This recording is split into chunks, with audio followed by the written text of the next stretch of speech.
Hello friends, मेरा नाम है विकास विश्वकर्मा। आपका स्वागत है मेरे चैनल पे आर्थो स्किल्स में। मैं आपको आज बताऊंगा ऑपरेशन थिएटर में यूज होने वाली एक इम्प्लांट जिसका नाम है शाफ्ट हुमरस नेल। जब भी बोन टूटती है, शाफ्ट हुमरस बोन टूटती है, मतलब हाथ की बोन ऊपर वाली जिसको बोलते हैं शाफ्ट हुमरस बोन, अगर जब भी टूटती है शाफ्ट से मतलब बीच से टूटती है तो अपन जिस तरह की नेल डालते हैं उस तरह के नेल के बारे में आपको अब थोड़ा सा बताता हूँ। इम्प्लांट क्या क्या रहता है वो बताता हूँ। ये नेल दो तरह की आती है, एक तो टाइटेनियम की आती है, एक स्टील की आती है। जब भी बोन शाफ्ट से टूटेगी, बीच में से टूटेगी, तो अपन इस तरह की नेल का इस्तेमाल करते हैं। इसको बोलते हैं शाफ्ट हुमरस नेल। और डिस्टल से टूटती है तो अपन उसको प्लेट करते हैं, प्रोक्सिमल से टूटती है तो वहां भी प्लेट करते हैं, पर जब शाफ्ट से टूटती है तो उसमें अपन नेल करते हैं। तो जो तरह की नेल डालते हैं मैं उस बारे में आपको बताता हूँ। तो आइए अब बताता हूँ। दोस्तों, आप जैसे कि देख सकते हैं, इसको अपन बोलते हैं ऑल, बोन ऑल बोलते हैं। जब भी अपन जीटी से एंट्री करने के लिए अपन इसका इस्तेमाल करते हैं, ऑल बोलते हैं इसको। फिर ये रहता है गाइड वायर। अपन ऑल से एंट्री करने के बाद अपन गाइड वायर डालते हैं बोन के अंदर। तो ये गाइड वायर अपन डालते हैं बोन के अंदर, है ना। इसके बाद अपन टिश्यू को प्रोटेक्ट करने के लिए, इसका नाम है टिश्यू प्रोटेक्टर। ये टिश्यू को बचाने के लिए अपन इसका इस्तेमाल करते हैं, तो ये टिश्यू प्रोटेक्टर है। इसके बाद अपन देखेंगे ये हैंड रिमर है। ये हैंड रिमर कैनुलेटेड हैंड रिमर है, जैसे आप इसमें देख सकते हैं छेद है, तो ये कैनुलेटेड है। तो ये 6, 7 और 8 तीनों तरह के आते हैं, अलग अलग रहते हैं। उसके बाद अपन ये एक रिमर है जो फाइनल अपन इसको रिमिंग करते हैं। जो भी अपन को डालना है, जैसे 6 के बाद अपन इसको नेल चले जाए इसलिए अपन इसको रिमिंग करते हैं, प्रोक्सिमल में रिमिंग करने के लिए इसको रिमिंग करते हैं। फिर आप ये नेल देख सकते हैं, ये है नेल जो अपन डालते हैं, शाफ्ट हुमरस नेल। ये है नेल, इस प्रकार से दिखती है।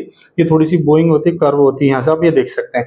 ये कैनुलेटेड रहती है। और 6 की बहुत बार दूसरे इम्प्लांट अलग अलग कंपनी के रहते हैं, तो उसमें बहुत बार 6 की नेल सॉलिड भी आती है। तो ये आप देख सकते हैं नेल इस प्रकार से दिखती है। तो ये नेल मोटाई में अपनी 6, 7, 8 आती है। और ये लेंथ में अपन ये देख सकते हैं, ये आप 20 से देख सकते हैं। जैसे 20 है तो 20 के बाद आती है 22, 24, 26, 26 के बाद 28 और ये 30। ये मतलब इस हिसाब से साइज में बढ़ती जाती है, इस प्रकार से ये आती है। फिर अपन इसके बाद देखेंगे जिक। जिक आती है, ये जिक आती है।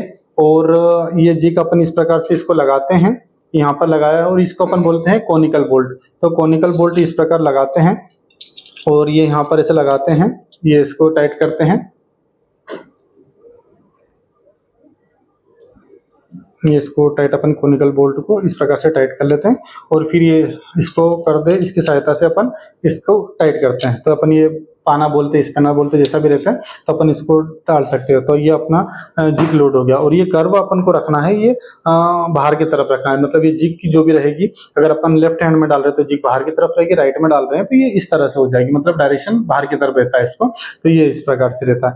फिर ये आप देख सकते हैं, ये इनर स्लीव रहती है, इनर स्लीव ये रहती है। फिर ये एक्सटर्नल स्लीव रहती है। तो ये दो तरह की आती है, एक 3.2 की आती है और एक आते हैं 2.7 की। जैसे भी डालना, मतलब अपन को स्क्रू जो 3 तरह के आते हैं, स्क्रू 2 तरह के आते हैं, जैसा भी डालना अपन को, ये 2 डालना है तो इस प्रकार फिर ये इनर स्क्रू डालते हैं। फिर अगर अपन को 3.2 से करना है तो अपन ये 3.2 से ड्रिल करते हैं। यहाँ पर अपने ड्रिल करिए, 3.2 में अपने ड्रिल करते हैं, तो इस प्रकार से डालते हैं यहाँ पर। और ये ड्रिल छेद करके फिर अपन स्क्रू ड्राइवर के सहायता से स्क्रू डाल सकते हैं। ये अपन स्क्रू ड्राइवर के सहायता से अपन स्क्रू लेके फिर अपन स्क्रू डालते हैं, तो अपन स्क्रू यहाँ पर अपना कसा सकता है। तो ये अपन देख सकते हैं, ये 2 स्क्रू डाल सकते हैं। ये 2 सीधे वाले स्क्रू रहेंगे, यहाँ 2 डाल सकते हैं, या फिर ये वाला डाल सकते हैं अपन, ये वाला है ना, यहाँ पर 2 स्क्रू डाल सकते हैं। फिर इसका नाम है ट्रोकार बोलते हैं, इसको ट्रोकार बोलते हैं। ये भी ट्रोकार है। ये स्लीव है, इनर स्लीव। और ये ड्रिल बिट है, ये अपनी दोनों ड्रिल बिट है। ये स्क्रू ड्राइवर है, यहाँ पर आप देख सकते हैं, ये 2.7 का स्क्रू ड्राइवर है। और ये 3.4 का या 4mm का स्क्रू ड्राइवर बोलते हैं। ये रिवर हैमर डिवाइस है, ये हैमर डिवाइस है। और ये अपने स्क्रू पर रहते हैं, 2.7 के स्क्रू हैं।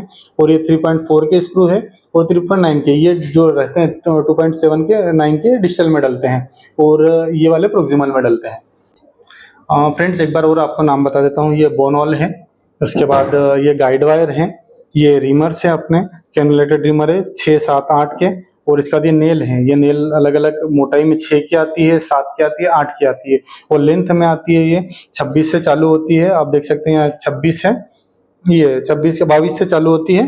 और उसके बाद यहाँ पर 30 तक आती है ना। 20 की आती है, 20 से स्टार्ट होके ये 5 तरह की नेल आती है। जैसे भी अपन को लेंथ, जब मरीज के जैसे भी बड़ी अगर नेल डालना है, छोटी डालना है, वो लेंथ अपन नाप के उस प्रकार से डालते हैं। फिर इसको जिग बोलते हैं, इसको अपन कोनिकल बोल्ट बोलते हैं। ये स्क्रू ड्राइवर है, ये पाना है, और ये स्लीव्स है, और ये इनर स्लीव है 2 तरह की। ये ट्रोकार बोलते हैं इसको।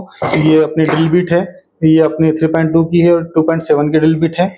ये स्क्रू ड्राइवर है, ये 4.5 का स्क्रू ड्राइवर है और ये 3.5 का स्क्रू ड्राइवर है। ये के वायर है डिजिटल में वायर डालने के लिए, और ये रिवर हैमर डिवाइस है, इसको रिवर हैमर डिवाइस या हैमर बोल सकते हैं अपन। फिर इसके बाद ये स्क्रू अपन 2.9 के स्क्रू डिजिटल में डालते हैं और ये प्रोक्सिमल स्क्रू 3.4 के या 3.9 के डालते हैं। तो दोस्तों ये इम्प्लांट इस प्रकार से है।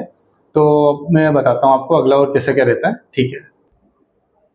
दोस्तों जैसे कि मैंने आपको बताया कि इम्प्लांट किस प्रकार से, जब भी shaft humerus nail shaft humerus bone बीच में से टूटती है तो अपन इस प्रकार की नेल का इस्तेमाल करते हैं। ये टाइटेनियम स्टील दोनों में आती है, जिससे मोटाई भी आप जैसे देख रहे हैं कि अगर किसी का हाथ छोटा है तो उस प्रकार छोटी नेल डालेगी, थोड़ा सा लंबा है तो थोड़ी सी लेन डालेगी, मोटी बोन है तो साइज नेल का बढ़ जाता है। जैसे किसी को पतले लोगों को 6 की डालेगी, थोड़े मोटों को 8 की डालेगी, 7 की डालेगी। तो इस प्रकार से अपन नेल चलती सर्जरी में अपन डिसाइड कर सकते हैं सियाम में देखने के बाद कि अपन को किस तरह से नेल डालना है। तो इस प्रकार से नेल ये टाइटेनियम स्टील दोनों में आती है। और जैसा भी रहता है इंस्ट्रूमेंट, मैंने आपको बेसिक इंस्ट्रूमेंट बताया समझने के लिए बताया, बाकी सर्जरी जब अपन करते हैं तो उस प्रकार से बहुत सारी चीजें और रहती है, पर ये बेसिक चीजें जो इम्प्लांट है मैंने आपको उसके बारे में बताया, तो ये इस प्रकार से रहते हैं। मेरा नाम है विकास विश्वकर्मा, चैनल का नाम है आरती स्किल्स। अगर वीडियो आपको अच्छा लग रहा है तो लाइक और सब्सक्राइब कीजिए। मैं आने वाले समय में आपको और वीडियो और इम्प्लांट्स के बारे में और ओटी से रिलेटेड चीजें जो होगी मैं आपको बताऊंगा। मेरा अगर वीडियो आपको अच्छा लग रहा है तो आप लाइक भी कर सकते हैं, शेयर भी कर सकते हैं, और जो जरूरतमंद लोग हैं या जो बच्चे हैं जिसको थोड़ा सीखना है वो मेरा वीडियो देख के कुछ सीख सकते हैं। Thank you.